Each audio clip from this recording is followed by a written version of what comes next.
You don't have a motivation problem, you have an attention problem. Every single day, thousands of companies compete for one thing: your focus, your time, your life. And right now, they're winning. While you're watching this video, someone else is building the life you keep saying you want. Someone else is getting stronger, making money. Here's what nobody tells you: you're not lazy. You're not broken. Your brain has been hijacked, not by accident, by design. The infinite scroll, the endless notifications, the perfectly timed dopamine hits. None of it is random. It's engineered by people who understand your brain better than you do. And the result? You feel stuck, foggy, behind, like you know what to do, but you just can't. That ends now. The invisible enemy? Let me paint a picture. You wake up. Before you even sit up, you grab your phone, you check messages, scroll reels, maybe watch a short video. 10 minutes pass. 20, you tell yourself it's just to wake up. Then breakfast. Phone on the table. A notification pulls you in. You're halfway through a video before you finish your coffee. Evening comes. You're tired, not from hard work, from constant switching, constant context shifting. So you reward yourself with more scrolling, more videos, more quick hits. Then you lie in bed, phone above your face. One more video, one more, until your eyes burn. And then you wonder why you feel empty. This is not weakness. This is your environment. And that environment has been weaponized. Your brain isn't broken. It's being hacked. And the first step to taking back control? Admitting you're in a fight. Dopamine, the motivation chemical. Most people think dopamine is about pleasure. Wrong. Dopamine is about desire. It's the chemical that makes you want something. That little spark before you open an app. That anticipation before you see a notification. That pull toward a new video. Here's how it works. Your brain releases dopamine when it expects a reward. Not always when you get it, when you anticipate it. And modern technology has weaponized this system. Every time you scroll and see something mildly interesting, your brain gets a tiny spike. But here's the evil part: variable rewards. Sometimes the next video is amazing. Sometimes it's boring. Sometimes it's funny. That unpredictability, that's what slot machines use. That's what social media uses. That's what keeps you pulling the lever. And your brain adapts. Fast, the more spikes you get, the higher your tolerance becomes. What used to feel exciting now feels normal. What used to feel normal now feels boring. So you scroll more, swipe more, watch more, chasing a feeling that gets harder to reach every single day. The modern male crisis. Now let's talk about what this actually does to you. Have you noticed you can't read a book anymore? 10 pages in, your brain screams for a switch. That's not you being stupid. That's your attention span being surgically shortened. Have you noticed you feel anxious when your phone isn't nearby? That's not paranoia. That's your brain missing its constant drip of stimulation. Have you noticed you know what you should be doing: working out, starting that business, learning that skill, but you just don't? That's not laziness. That's your dopamine system prioritizing easy rewards over hard ones. And here's the most painful part. You're watching other people win. Friends getting stronger. Former classmates getting promoted. Guys your age building real lives.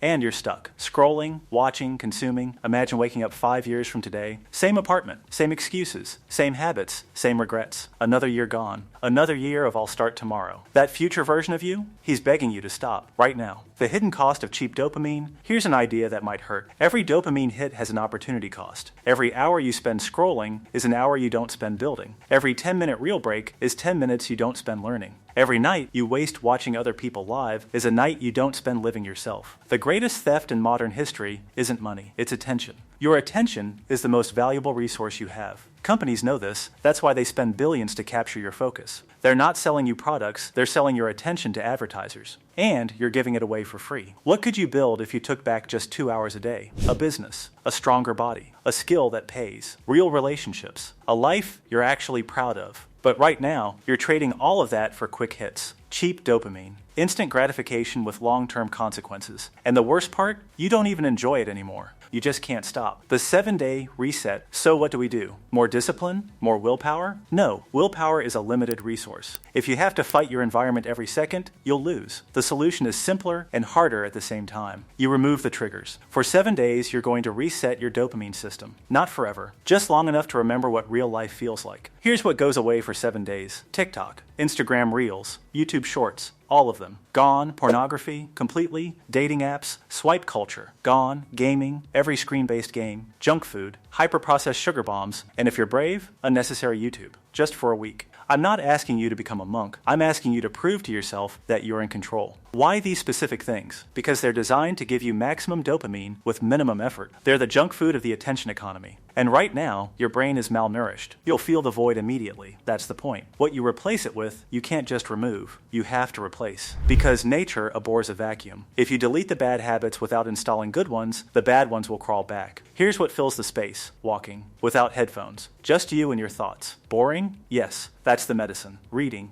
a physical book. 10 pages a day. Rebuilding your attention span one word at a time. Strength training. Lift something heavy. Your body needs real effort to recalibrate. Journaling, 1 page. Whatever comes to mind. No rules. Meditation, 5 minutes of sitting still. Watching your breath. Learning to be bored again. Deep work. 1 hour of focused, single task effort. No phone, no tabs, just work. Face-to-face conversations, real voices, real eye contact, real connection. You're not punishing yourself, you're teaching your brain how to enjoy real life again. Because real life doesn't have infinite scroll. Real life has friction. Effort, delayed rewards. And that's not a bug, that's the feature. That's where meaning comes from. The goal isn't to remove pleasure, the goal is to earn it. The withdrawal phase, let me warn you, day 1 and day 2 are going to suck. You'll feel restless. Your hands will reach for your phone without permission. You'll feel bored, annoyed, irritable. You'll think, this isn't working. I need a break. That's not failure. That's recovery. The boredom you feel, that's your brain healing. It's like a fever fighting an infection. Uncomfortable, but necessary. Your dopamine receptors are down-regulated. They've been blasted with cheap hits for years. Now they're starving,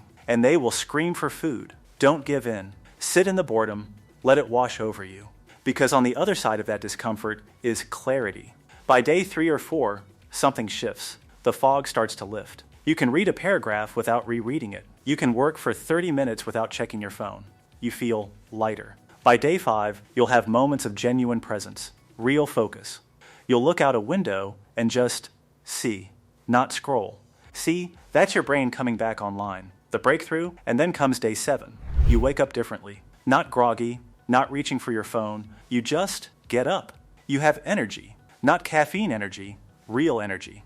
The kind that comes from a nervous system that isn't being tortured by notifications. You sit down to work, and you just work. No internal battle, no bargaining with yourself.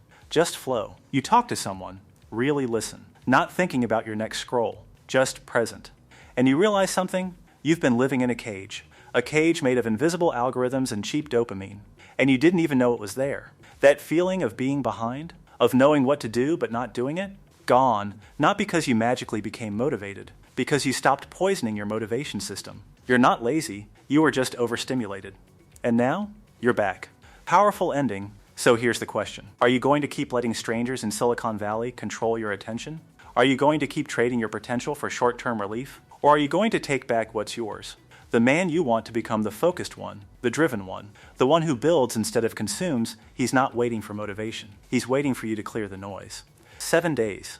That's all I'm asking. 7 days without the dopamine drip. 7 days of boredom. 7 days of real life. And on the other side, you'll meet a version of yourself you forgot existed.